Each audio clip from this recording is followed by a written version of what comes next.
With the state budget now 63 days late, state House Democrats rallied in Harrisburg on the issue of mass transit, including the state representative who completed a walk all the way from Philadelphia to Harrisburg to show support. Fox 43's James Corrigan has the latest on the transit issue and the attacks coming from both sides of the political aisle.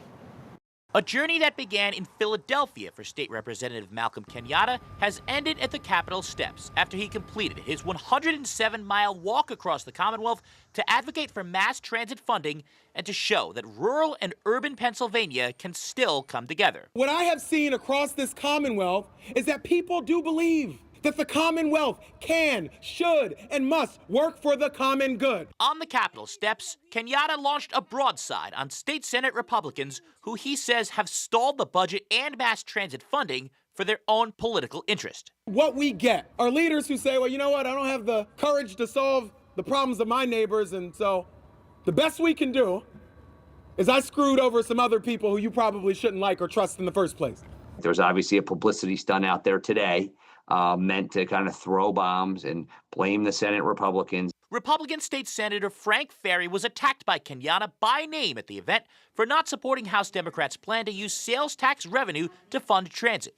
He instead supported the Senate Republicans' plan to fund transit using revenue from the Public Transportation Trust Fund instead of the general fund. And they actually want to take money out of that fund to fund transit instead of taking money that is literally in a transit trust fund to actually fund transit. While the trust fund is used to fund infrastructure projects, Republicans argue there is enough in it to fund basic public transit, while Democrats argue the money is already earmarked for projects. The arguing, however, has not led to action.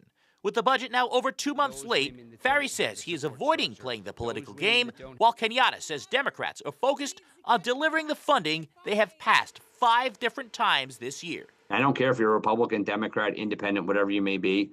We're working towards a solution to help address this problem. We will have a story written where we actually invest in all of our neighbors and we put to bed forever the lie that if I do better, somehow you have to do worse.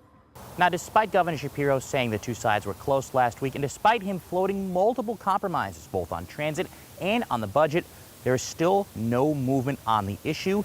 And 63 days into the budget impasse, schools continue to wait for money as mass transit funding is being sorted out here at the Capitol. In Harrisburg, I'm James Corrigan with Fox 43 News.